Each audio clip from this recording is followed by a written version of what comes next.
The title of these talks, Reasons to Believe. And you wouldn't be sitting here unless you believed that in your brain there is the capacity to reason.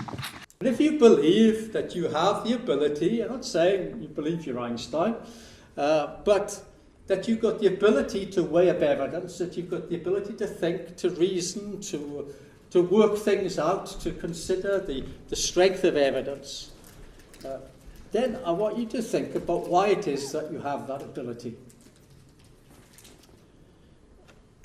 I'm talking about Einstein. This is one of his famous quotes, that the most incomprehensible thing about the universe is that it is comprehensible.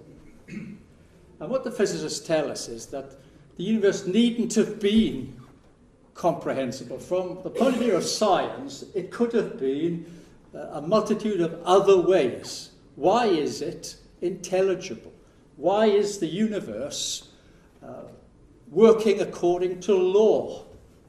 Why is it that rationality and reason are features of that universe?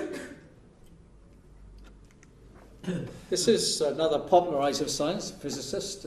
I'm going to show you quite a lot of quotes. I'm not quote mining. I'm not trying to pick quotes from the opposition.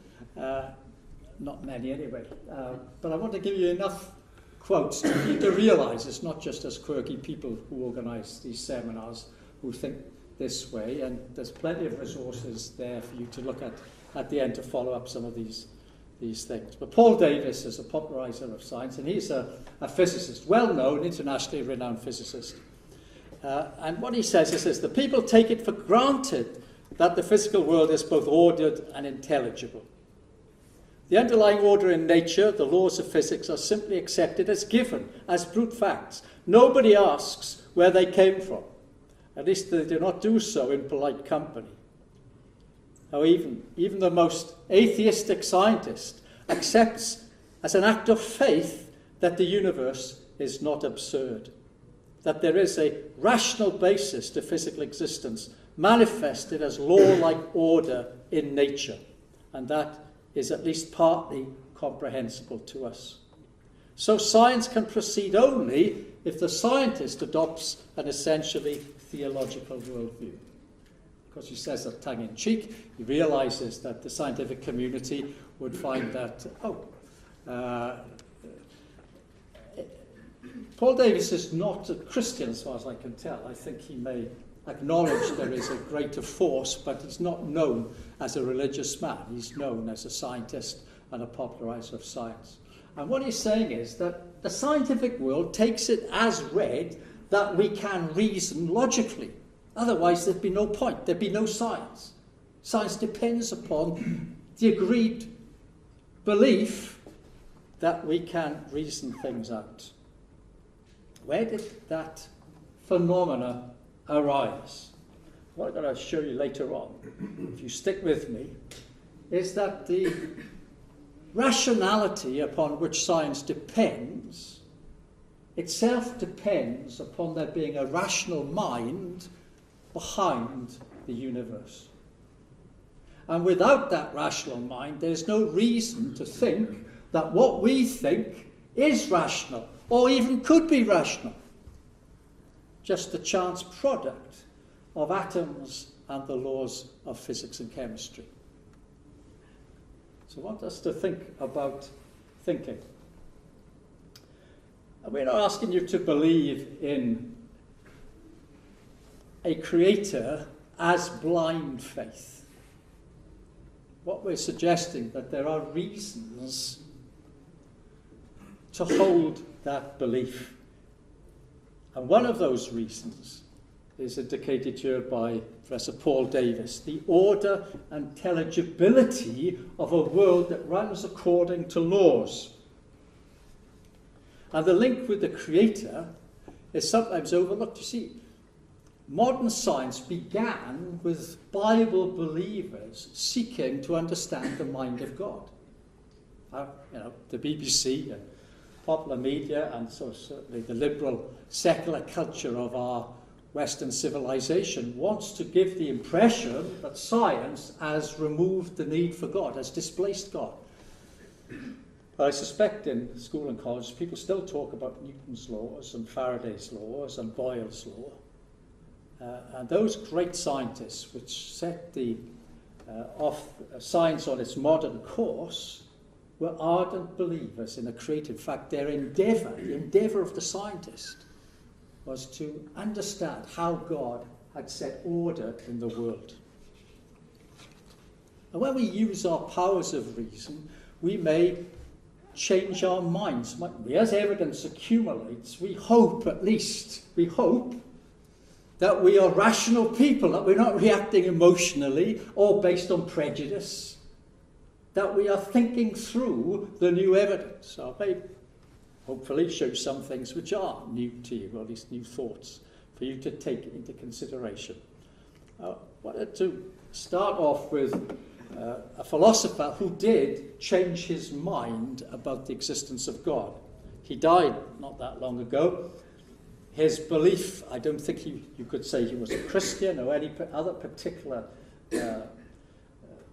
follower of a creed. He was a deist. He'd come to the conclusion that there must be a God. I think that may be as far as he went. But for most of his academic career, as a philosopher in universities in Britain and Canada, he was the world's leading atheist philosopher.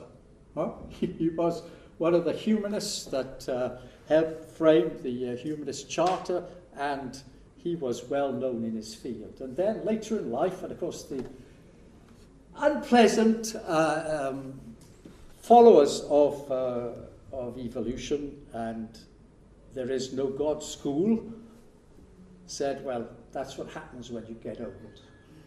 Right? Which is a bit of a cheap shot, really, because I can see there's people in the audience here who are at least as old as me. And we still think, don't we, that we are capable of rational thought. Not always, I admit, not always. But when we're at our best, we're capable of rational thought. Well, this is what happened. So Antony Flew changed his mind, and he wrote a book, There Is a God. And the starting reason he gives is this, that nature obeys laws. And he quotes, and these are his quotes in his book, and they're well-known quotes. Stephen Hawking, everybody know who Stephen Hawking is, yes. The overwhelming impression is one of order. The more we discover about the universe, the more we find that it is governed by rational laws. That's my highlight. Albert Einstein, whoever has undergone the intense experience of successful advances in this domain is moved by profound reverence for the rationality made manifest in existence, the grandeur of reason incarnate in existence.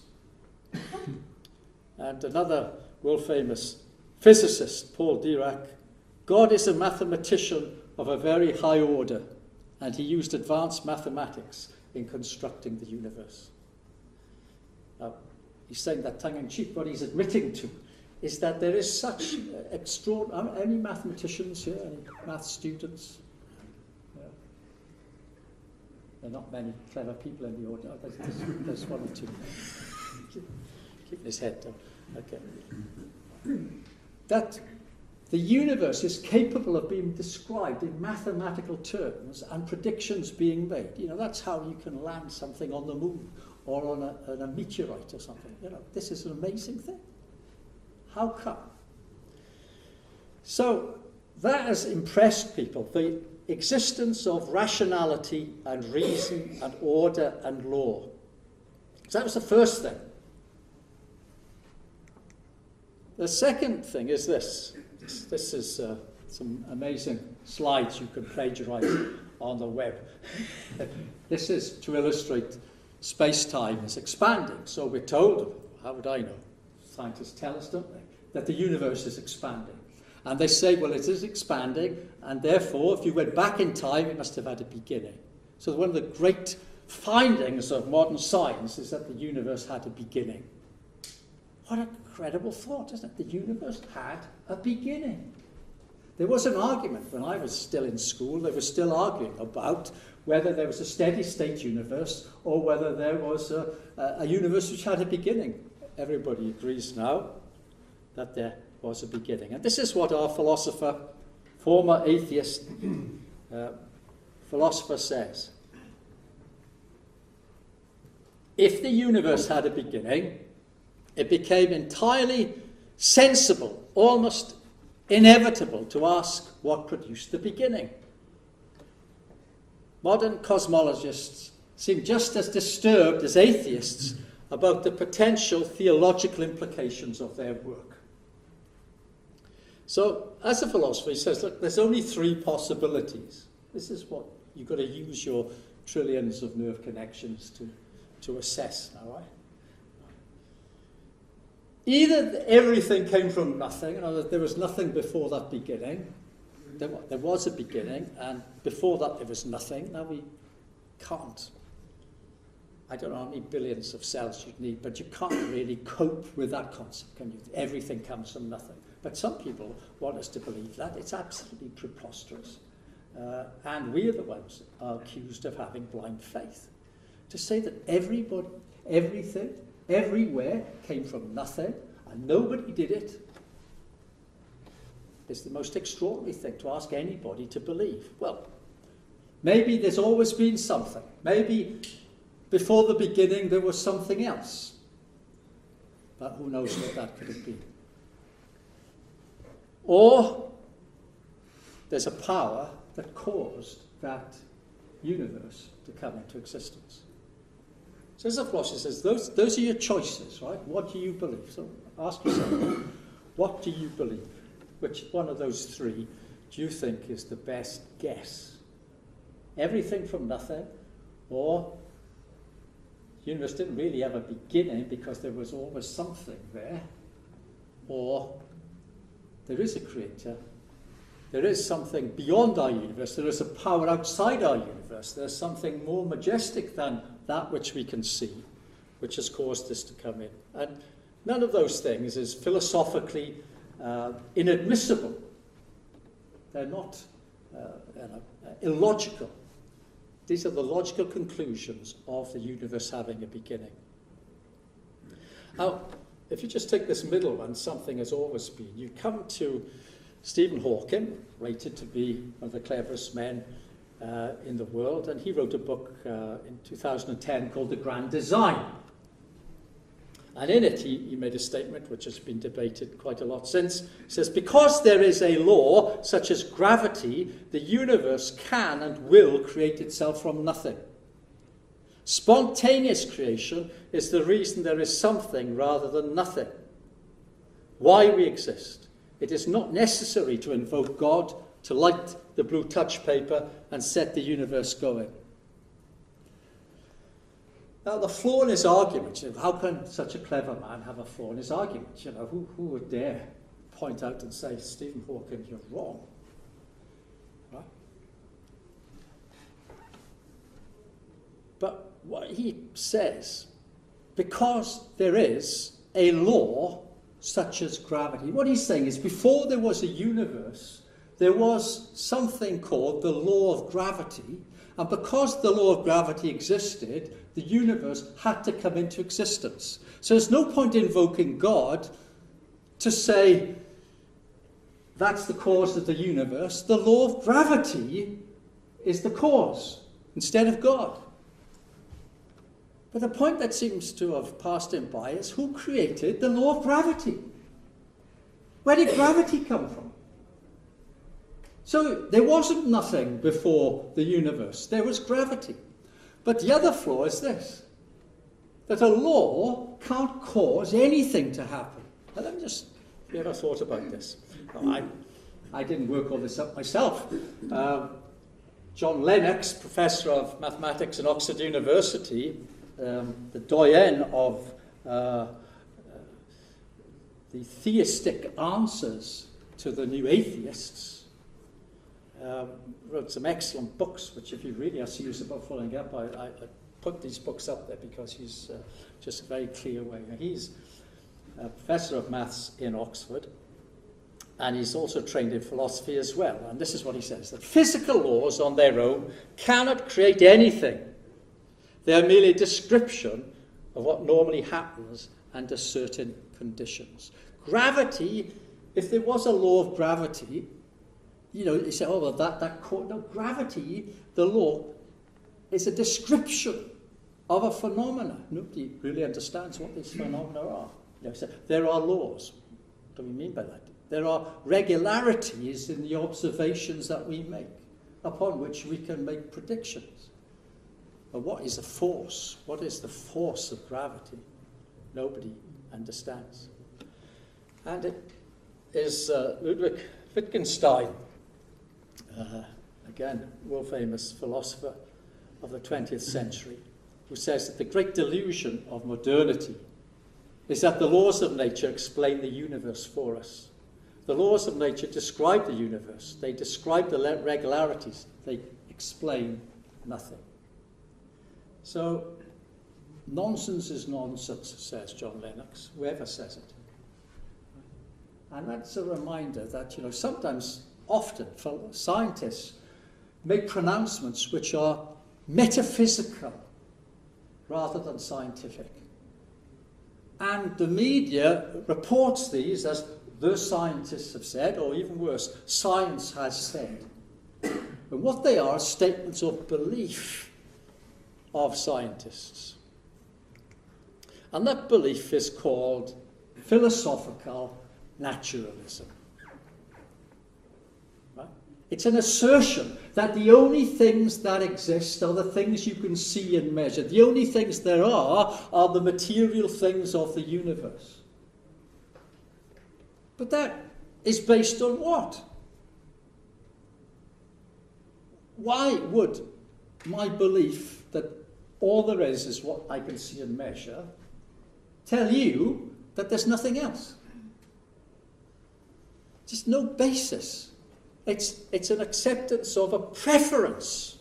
We would rather believe that there is nothing else out there. The world of strict naturalism, in which clever mathematical laws all by themselves bring the universe and life into existence, is pure fiction. You have to ask where all these things came from. Now, you may say, I think they've always been, except physics is telling us, no, there was a beginning. Or you say, well, it just came from nowhere. Or you say, there is a power outside the universe that we'll call God who caused it to exist. Well, when you make such an argument, and you may find this when you talk to people in college at work, then you say, well, if you believe in a creator, who created the creator? Gotcha. Ooh, that's a good one. It's rather silly, really. Stephen Hawking again. It is reasonable to ask who or what created the universe, but if the answer is God, then the question has merely been deflected to that of who created God. That's one version of it. Here's another version of it. Richard Dawkins. A designer God cannot be used to explain organized complexity, because any God capable of designing anything would have to be complex enough to demand the same kind of explanation. And that argument has been repeated many times, even though philosophers of all persuasions have shown that it's a false assertion. Because what is assumed here is this very idea that God is a natural being within the universe we're talking about. It's the sort of God the Bible rejects. Nobody's postulating a God who needs a cause. We're postulating a God who has been forever. That's the best explanation. So that argument, the argument there, is not really an argument at all, because it's assuming that our concept of God is one that can be reduced to something which is part of the created order, which itself needs an explanation. What we're saying is that outside of this created order is an uncreated being who has caused these things to come into existence. At least as a hypothesis, you might want to hold that as different from the sort of God assumed by these critics. This is put very well by Richard Swinburne, who is a professor of philosophy, again in Oxford University, published a book on Is There a God? These are serious academics. I put them up because this is Oxford, not Cardiff. Although John Lennox had been a lecturer in Cardiff University, he got promoted to greater things. Right?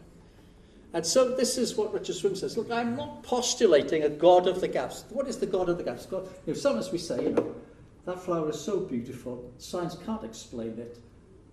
God must have done it. That's a God of the gaps. Then science comes along and says, that pretty colour, that's because of the refraction of light, or whatever. Therefore we've explained it. You don't need God to explain it. Right? I don't know anybody actually thinks about the God of the gaps in that way, but that's what he's saying. We're not talking about a God merely to explain things that science has not yet explained. I am postulating a God to explain why science explains. Why there is such a thing as reason, rationality, law and order in the universe. That we're postulating that behind that lies a rational mind. Well, why is it that, if it's true that the great majority of scientists don't find this acceptable today, why is that? I'm going to put this quote up from Richard Lewington, again, famous biologist and ardent evolutionist. Sometimes we're accused of taking a quote out of context, so I put a lot of contextual words there. It's an article in which Richard Lewington is arguing against witchcraft and things like that. Right? But in it, he makes a statement. He says, there are some things in science which are counterintuitive. Right? They don't seem to make common sense. Like particle physics, where a particle can be in two states at the same time. Or apparently two particles can be going away from each other at the speed of light and yet in immediate contact with each other. So that's just balmy, that's counterintuitive, that can't happen. But what he says is, we accept some of these things, but look at what he says, because we have a prior commitment, a commitment to materialism. It is not that the methods of institutions of science somehow compel us to accept a material explanation of the phenomenal world, but on the contrary, that we are forced by our a priori adherence to material causes. Do you see what he's saying? In other words, when people say science has shown, science has assumed a naturalistic explanation as the only explanation which is valid. They've written God out of the equation. They've defined science as something that doesn't need God. Now, what we're not saying is you need God in your equation, but the very fact that you can have an equation is an expression that there is an intelligent mind behind the universe. I come across this National Academy of Sciences, the United States Academy, most prestigious scientific organisation in the world, and it's got a real bee in its bonnet against creationism, and part of that is political. The United States creationists want to bring God into the school, and the Constitution of the United States doesn't allow religion in schools, and therefore the big argument in the courts is more about politics than it is about religion and science. But when creation science is talked about, this is what the US National Academy of Sciences says about science. It says, it fails to display the most basic characteristic of science, reliance upon naturalistic explanations. So that's the definition of science. If you say, yes, but I believe in a creator, you're not a scientist. That's outside of it. So where did science come from? Isn't a scientific question, is it? Because a scientist can't answer it, because if you ask, what came before the material universe? What came before nature? You've got no answer at all.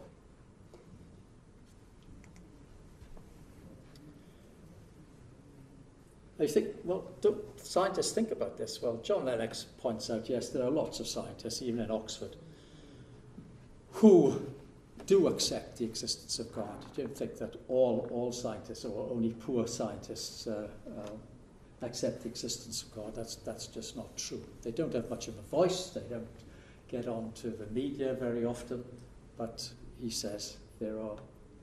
So what I'm asking you to do is to think about where reason comes from, where the reasoned possibility comes from. And at least you might say to yourself, well, is it just possible there is a mind behind all of our minds? There's a mind that is reflected in the order and intelligibility of the world in which we live. Because without that, there's no science. You can't do science. And if you don't agree with me, the likely explanation, at least think to yourself, well, what is the explanation? You might say, well, I don't know. Well, if you don't know, why are you so certain it's not God? Another line of thought. This is Isaac Newton. Of course, he was a great scientist and a great Bible reader. And he thought that atheism is senseless because the sun and the earth are just the right distance away from each other. Right?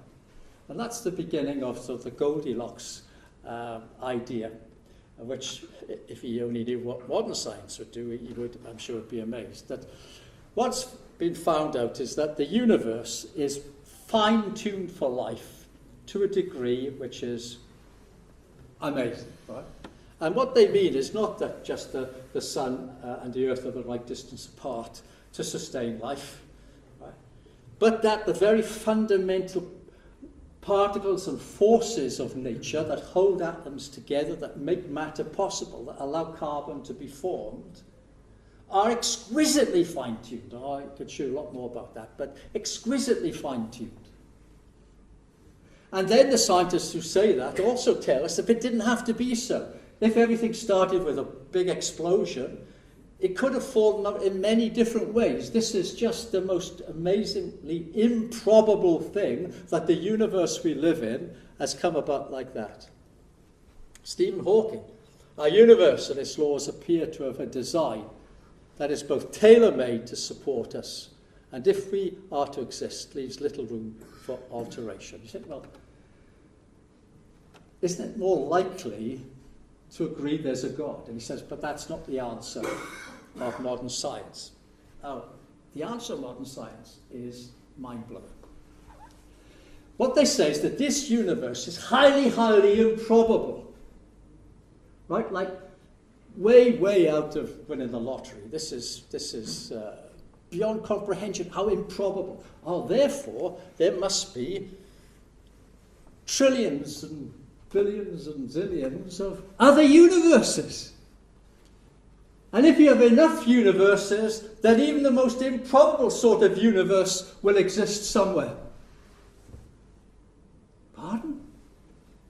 To get out of the fact that there may be a God creating the improbable universe, invent an infinite number of other universes, all running in parallel. This is what John Polkinghorne says, physicist. Let us recognize that these speculations, for what they are not physics, but they're metaphysics. See, how could you ever know there was a universe outside our universe? Because not a galaxy, not talking about a galaxy, talking about a universe outside our universe. You could never know that, could you? But would you rather invent an infinite number of them to get out of the possibility that there's a God? But it doesn't get out of that possibility. Because who created the multiverse? Who created the infinite number of universes? You've multiplied your problem by an infinite number of times.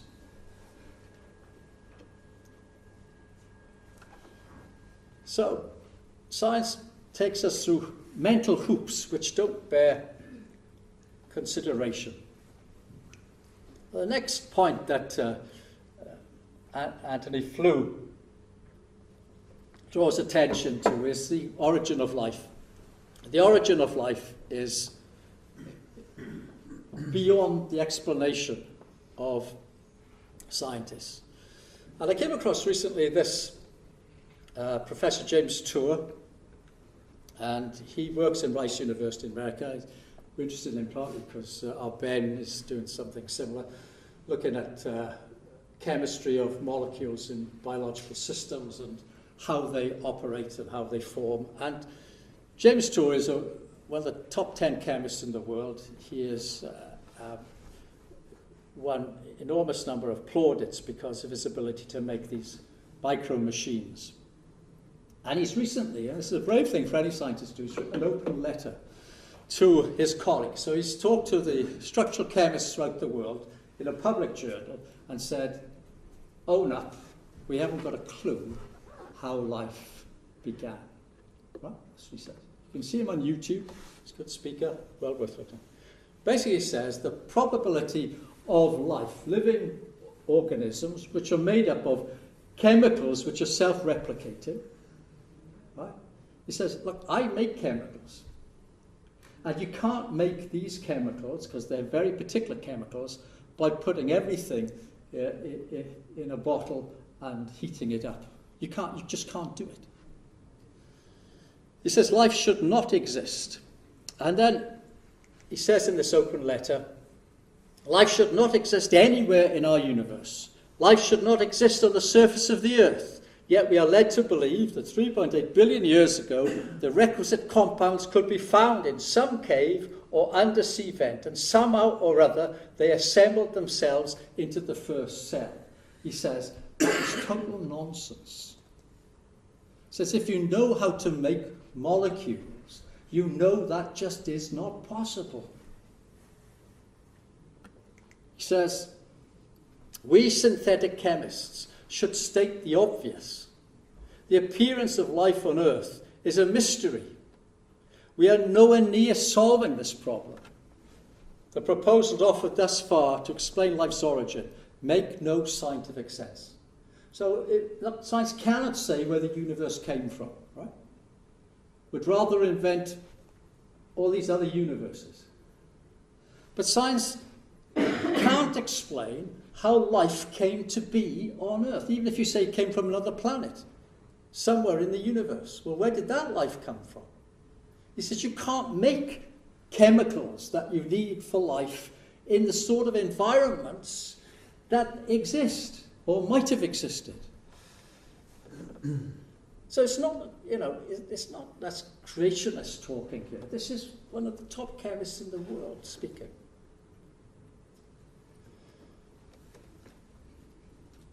Let me just show you how complicated life is. Now, I know some of you will have seen some of these things, but let's have a break and watch them for a while.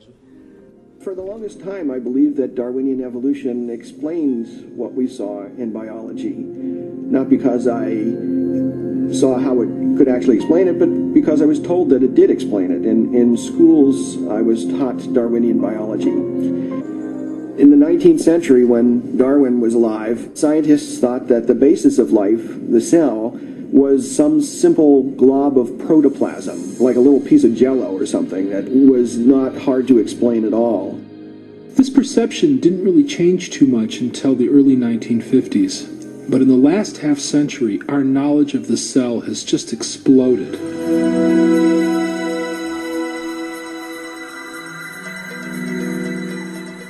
Today, powerful technologies reveal elaborate microscopic worlds. At the very basis of life, where molecules and cells run the show, we've discovered machines, literally molecular machines. There are little molecular trucks that carry supplies from one end of the cell to the other. There are machines which capture the energy from sunlight and turn it into usable energy. There are as many molecular machines in the human body as there are functions that the body has to do. So if you think about hearing, seeing, smelling, tasting, feeling, blood clotting, respiratory action, the immune response, all of those require a host of machines. When we look at these machines, we ask ourselves, where do they come from?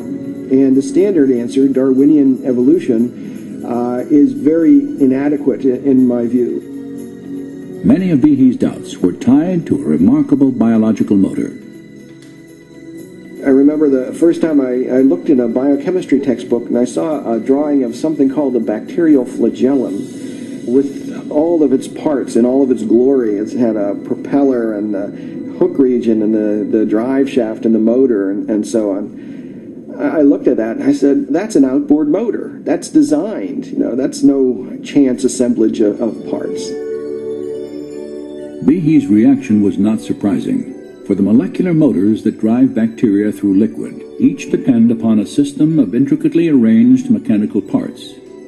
These parts come into focus when portions of a cell are magnified 50,000 times. Biochemists have used electron micrographs like this one to identify the parts and three-dimensional structure of the flagellar motor.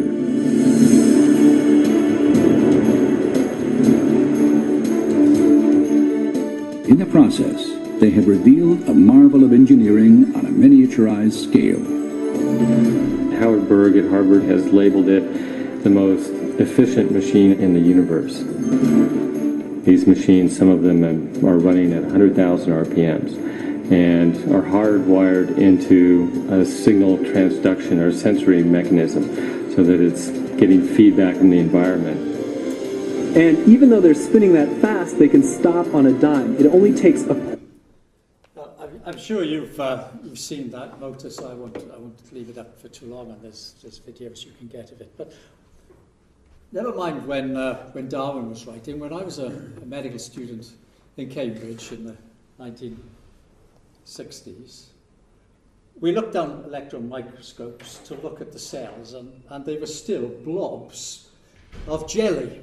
And inside were shadowy things, and they gave them names, but you couldn't see what was going on. Now, inside that cell is the most remarkable living form, the bacteria, has the perfect machine as its motor. It's got an electric motor fixed into it. Now, nobody imagined that. Darwin never thought that when you found out the secret of life, you would find it simple. Like the cell was like a bag of salty water, and things move by osmosis. Now we know, and I'll show you, that roads are laid down for the transport of material. This next little clip is from a guy who's used modern technology in order to demonstrate. Drew Berry, his name is, and he's given a TED talk here. I was very much inspired by this image many years ago, and I wondered whether we could use computer graphics to represent the molecular world. What would it look like? And that's how I really began. So let's begin. This is DNA in its classic double helix form, and it's from X-ray crystallography, so it's an accurate model of DNA.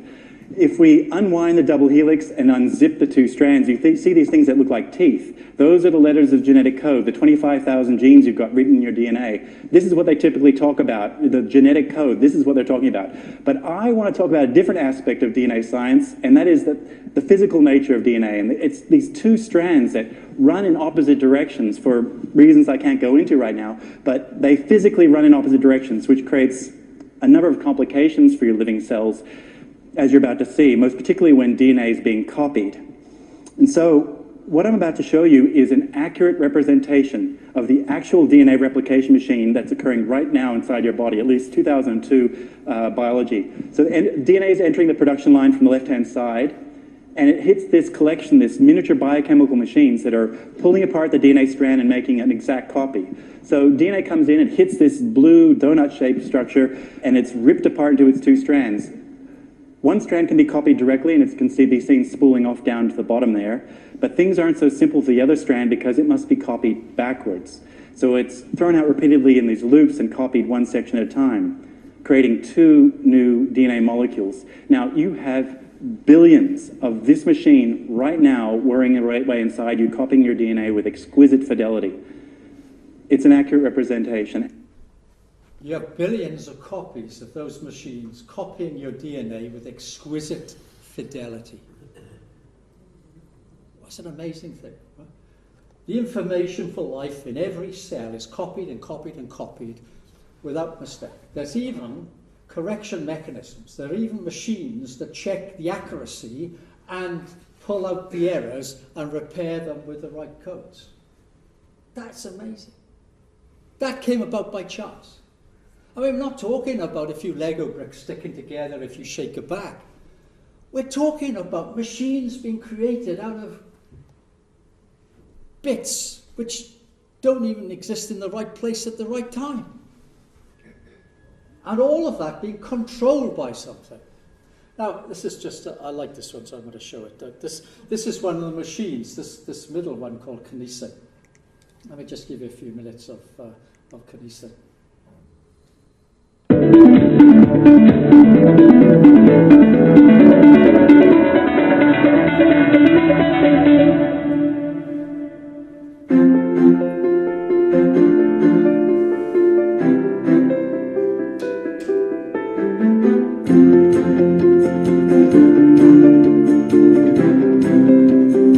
Cells are full of specialized components that perform functions vital to their existence. But how do these components get to the right locations inside the cell to perform their functions? For larger components, a transportation system is needed. Meet the Kinesin. Masterpieces of microengineering, Kinesins are miniature motorized machines that carry cargo from one part of the cell to another, walking along self-assembling highways called microtubules. Known as the workhorses of the cell, Kinesins have 2 feet, or globular heads, that literally walk 1 foot over another along the microtubule, pulling their cargo to its destination. Each foot possesses 2 special locations, called binding sites, that interact with other molecules. One site attaches to the microtubule, and the other binds with ATP, the energy molecule of the cell. When one foot binds with ATP and uses its energy, the foot flips over, resulting in the walking motion. Each foot has a short neck, which is connected to a strand of a long coiled stalk. At the end of the stalk is a fan-shaped tail, which holds tightly to the cargo being transported.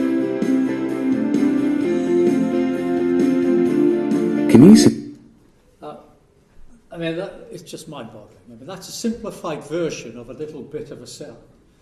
A transport system with trucks and roads, but the trucks are laid down in front of the roads and picked up behind the truck as it goes along.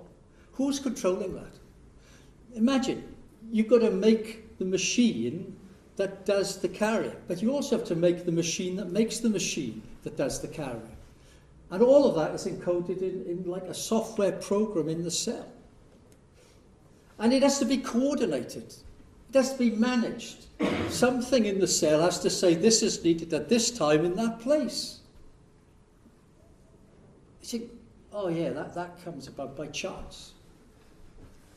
Well, your rational mind is not telling you it came about by chance. Your rational mind is telling you that's designed.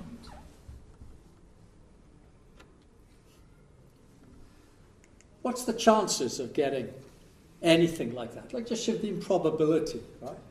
If you took a bag of Scrabble letters, shook them around, you put your hand in, took out a letter, right? It could be one of any number of letters. Supposing the first one is the letter D for design. You put it back in, you shake the Scrabble letters, you take out the next one. It's the letter E. Oh, that's interesting. You put it back in, you shake it up, the next one you pull out is an S. What's your chances of pulling out the word design in a straightforward attempt like that?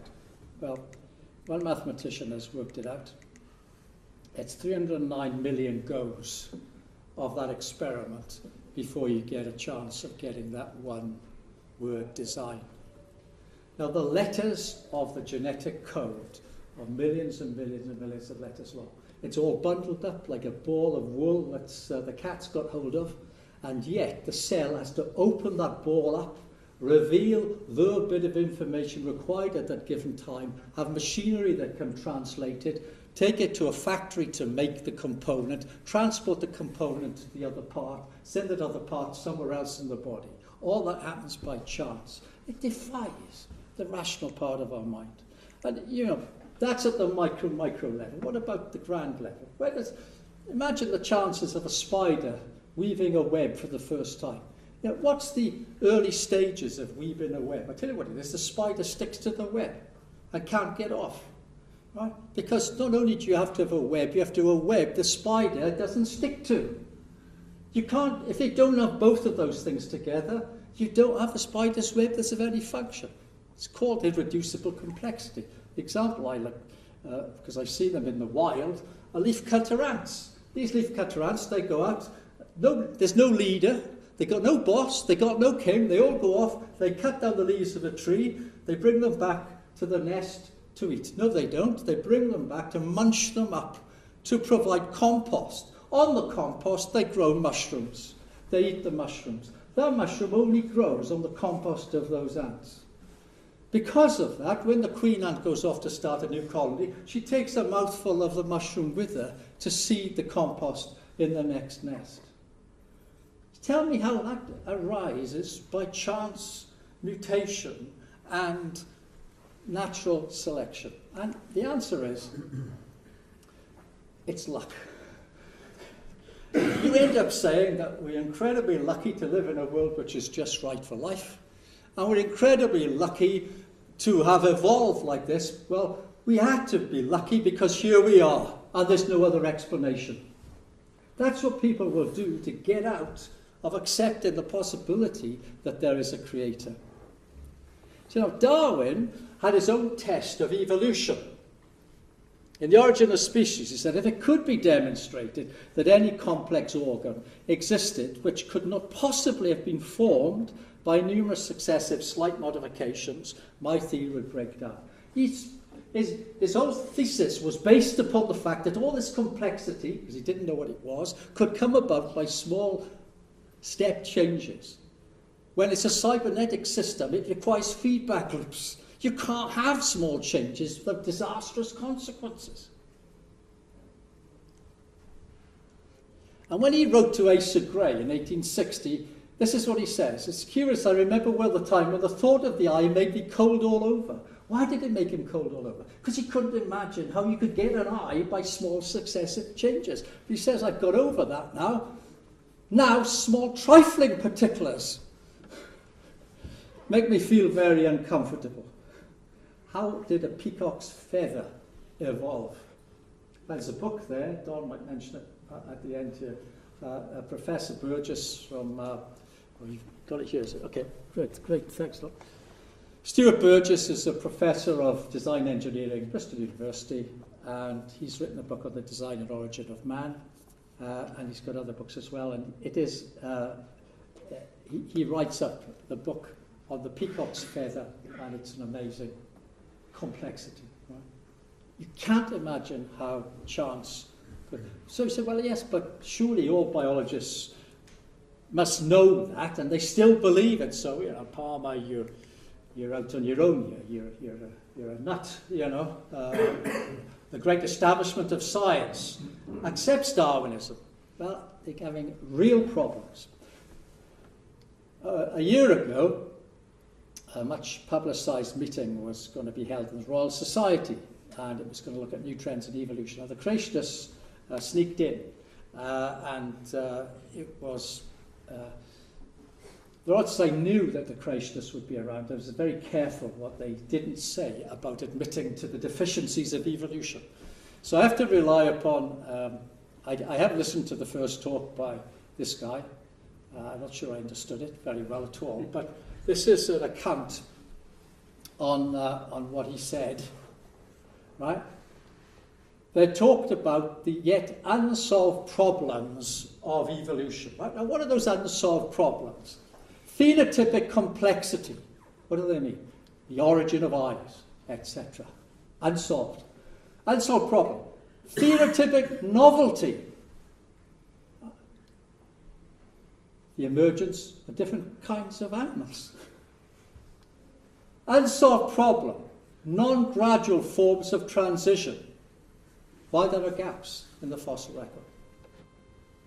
12 months ago, the cleverest evolutionists in the world were gathered together in the Royal Society in London to discuss the as yet unsolved problems, and lo and behold, those are the very, very problems that we know that science cannot explain. So, what am I asking? I'm asking you to think about your rational mind weighing up evidence. I don't know what that noise is. Try and concentrate. Right. Try and use your rational mind. Now blot out all that irrational speculation as to what that noise is. If you smell fire, we'll all get out of it. On the one hand, you have design, mind, deliberate, living, purposeful, intentional reason and order. And on the other side, no God, random, chance. Yeah, evolution. I'm going to finish by quoting this philosopher. Thomas Nagel is an atheist. Well, that's why it's so powerful. He's an atheist and professor in New York. World famous, all these guys are world famous, right? World famous philosopher, atheist. They tend to write their books as they get to the end of their career, because if they'd written them at the beginning of their career, they wouldn't have had a career. It's a real serious issue, actually. A real serious issue. People dare not speak out about design without fearing that their jobs will go and their prospects are zero. This is what he says, right? Science is driven by the assumption that the world is intelligible. Without the assumption of an intelligible underlying order, there'd be no science. It's that very intelligibility that needs an explanation. John Lennox says this: can rationality really arise through unguided natural processes? And this is what we're talking about. This is Richard Dawkins. The universe is nothing but a collection of atoms in motions. Human beings are simple machines. If that's the case, what's our explanation for all the things that we hold so precious? If all we are is chemistry and physics, there can be no higher order of thinking. Darwin himself admitted to the problem.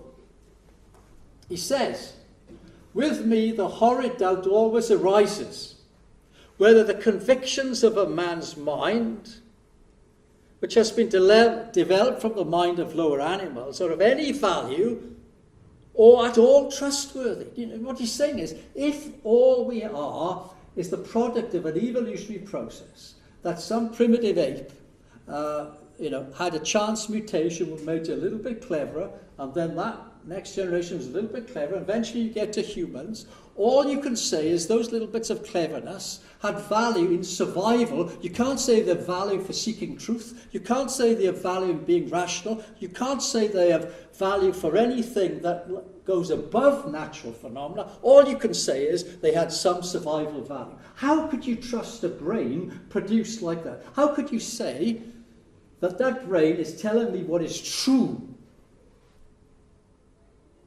Stop him sleeping at night.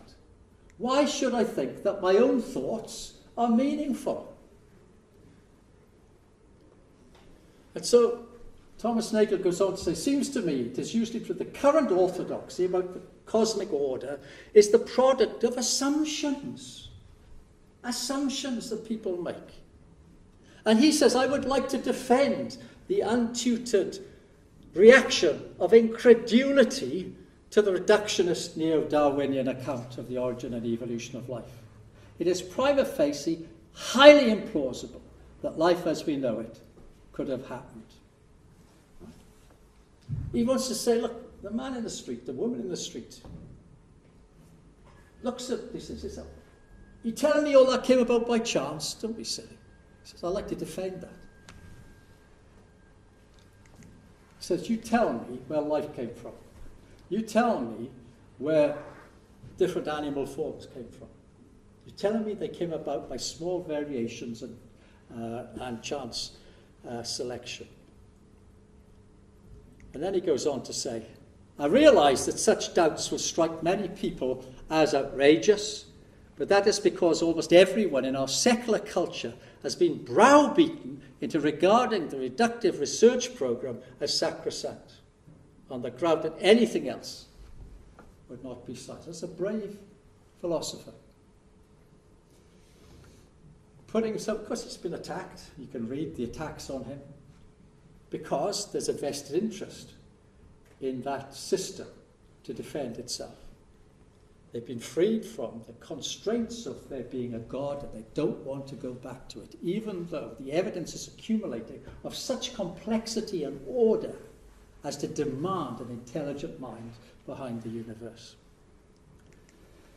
And he says that evolutionary naturalism provides an account of our capacities that undermines their reliability. In other words, if you insist to me that your intelligent mind is the product of evolution, it diminishes the intelligence of your mind.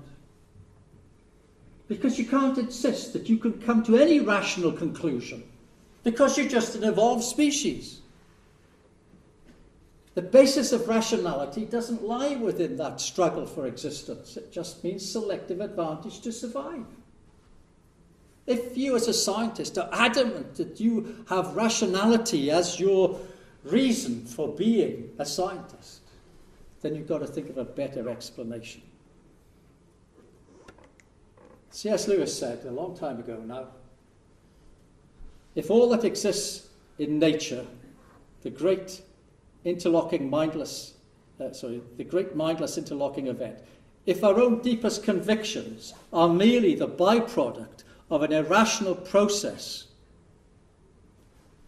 then there's not the slightest ground for supposing, in my words, that what we're thinking has any truth value at all. So I want you to come next week, if you will, because this majestic opening of the Bible actually presses all the buttons. The rationality behind the universe, the designer behind the design, the one who gives meaning to life, meaning to your life, meaning to my life. And those of us who are keen readers of the Bible will know that that life, God's life, has a purpose which is coming to a climax. That the world is progressing in a way that the Bible has described thousands of years ago in a most remarkable way. So when you go home, you lay that most sophisticated computer ever on the pillow. You have some thoughts to think about. And when you wake up the next day, God willing, I do hope that you will still be wondering what all this means. And at least just give this one chance. Maybe the Creator has spoken to us.